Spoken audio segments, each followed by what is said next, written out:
li ñu naqari mooy dañoo signé benn protocole d'accord ak état bi te lu indi protocole d'accord bi mooy ñëpp a dem ba constater dund bi ni mu yokkee dafa jéggi dayoo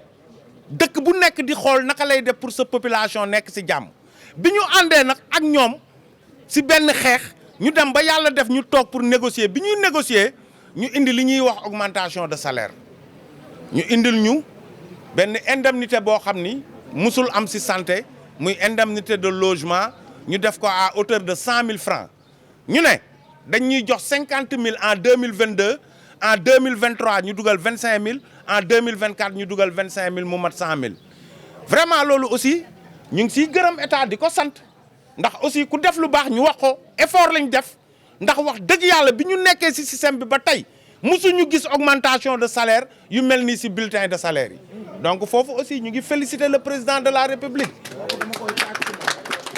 ñu ngi féliciter le président de la république di ko ñaanal aussi li ñu signé woon ba ñëpp am ci yaakaar li tax ñu taxaw fii tey mooy contractuel yi nekk suñu ginnaaw nga xam ni tey suñuy militant lañ fii hôpital boo dem organisation syndicale bu fa nekk su amee 5 étatiques wala 6 étatiques ci lay yem ñi ci des yëpp ay contractuel lañ léegi nag ci xeex boobu lañ dellu ci waat ndax dugal nañ préavis de grève xoola tey augmentation bi ñu dugal janvier 25 000 man fay nañ ma léegi ñi bu ñu amul logement naka lañ leen di fayee dañuy taxaw rek di déglu donc ñuy demander état bi vraiment bii pas sax man mun naa wax ni dañ leen di ñaan ñu jéem a fexe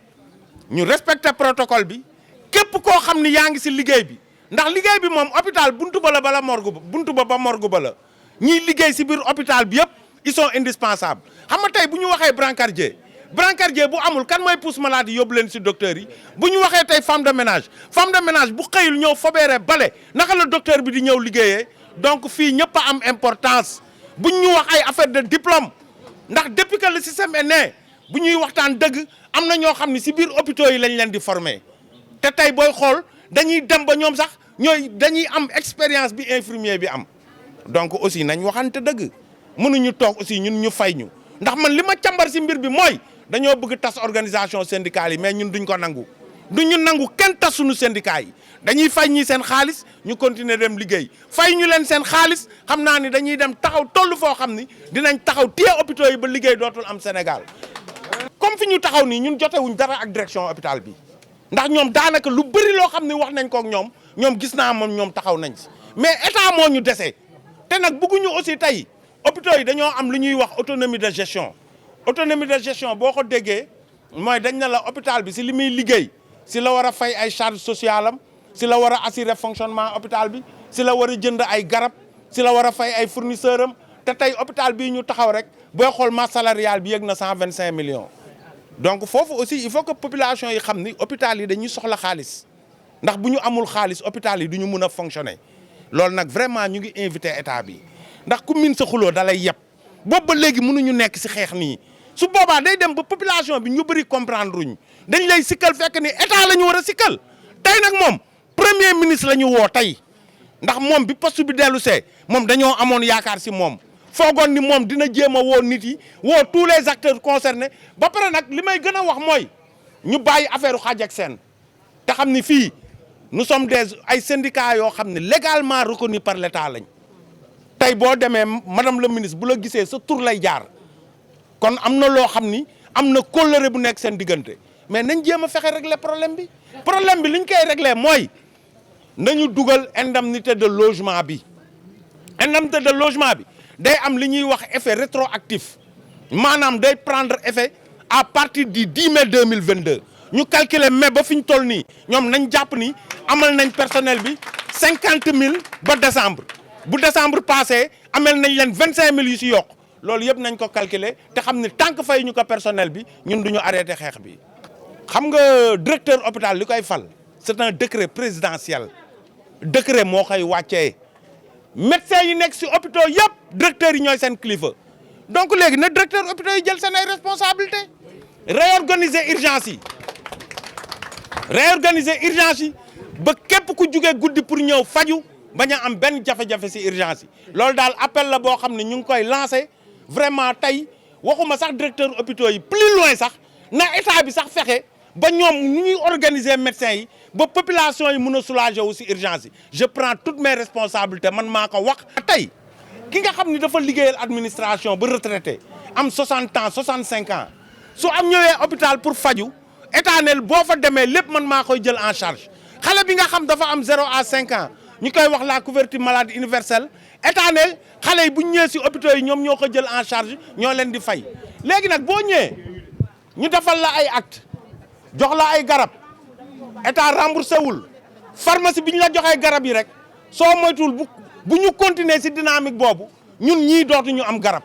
donc état aussi na jël ay responsabilités am ba nga xam ne lépp loo xam ne da ko digganteeg hôpitaux yi bu mu xaar na koy fay par 6 mois. Je suis avec Madame Binta Diouf, qui est secrétaire générale Sintras, sous-section du centre hospitalier régional El Hadj Ahmed Sakhir Ndiéguène de Thiès. Monsieur Abou Khassim Diop, qui est le secrétaire général de cette santé de la sous-section de l'hôpital. En fait, on vous a convié ici, c'est pour relancer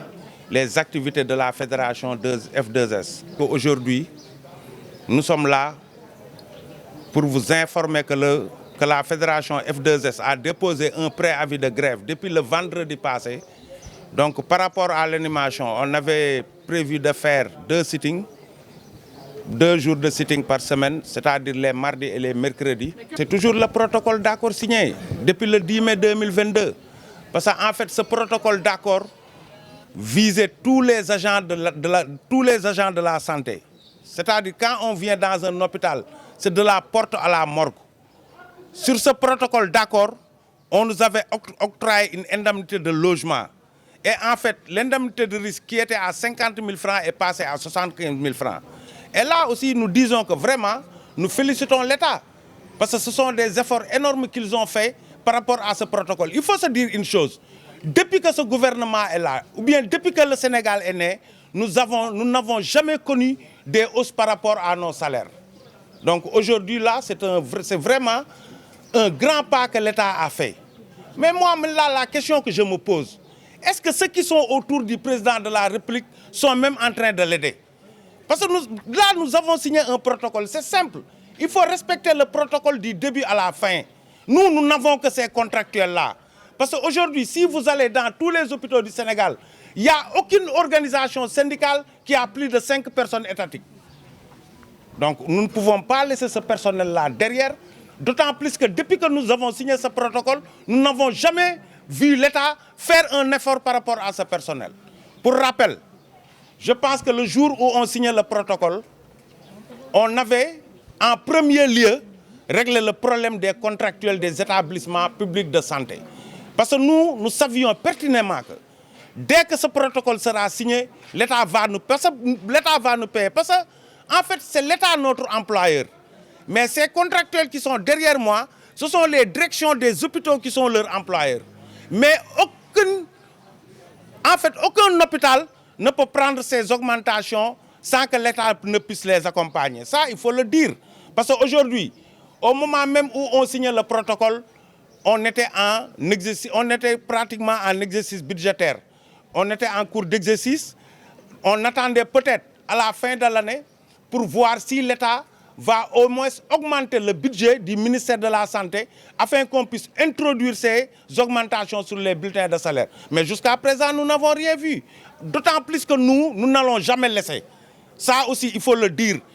Tant que ce problème-là n'est pas réglé, nous n'allons jamais cesser la grève. Ce que nous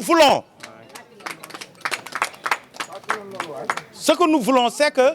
l'État puisse accompagner les hôpitaux par rapport à la subvention d'équilibre qu'on avait dit, pour qu'on puisse au moins sécuriser les acquis là, les introduire au moins sur les bulletins de salaire, afin que demain, si la personne peut aller faire un prêt à la banque, au moins que tout puisse figurer sur le bulletin pour qu'il puisse avoir au moins une somme qui lui permettra d'aller régler ses problèmes. Donc là, aujourd'hui, il ne faut pas se leurrer, il faut qu'on se dise la vérité. C'est la primature que nous pointons du doigt. Parce qu'avec l'arrivée de ce nouveau Premier ministre, vraiment, tout le monde avait espoir avec lui. Tout le monde pensait qu'il pouvait être à la mesure de régler ce problème. Donc nous les invitons vraiment à régler ce protocole afin que ça devienne de l'histoire ancienne. Dès que ce préavis-là prenne effet, nous allons commencer maintenant les grèves. Nous avons des problèmes dans nos urgences. Je veux dire, c'est dans tout le Sénégal. Aujourd'hui, moi, je ne peux pas comprendre que des médecins ne viennent pas prendre la garde. Il faut oser le dire. Ces médecins doivent être au chevet des malades. Quand le médecin doit venir faire la garde, il le prend de 16h à 8h du matin. Moi, je ne parle pas d'astreinte. Les populations souffrent. Il faut que les directions aussi des hôpitaux prennent leurs responsabilités en main. Parce que tous ces médecins sont sous la coupelle de ces directeurs. Il faut que les directeurs des hôpitaux réorganisent les gardes dans les urgences.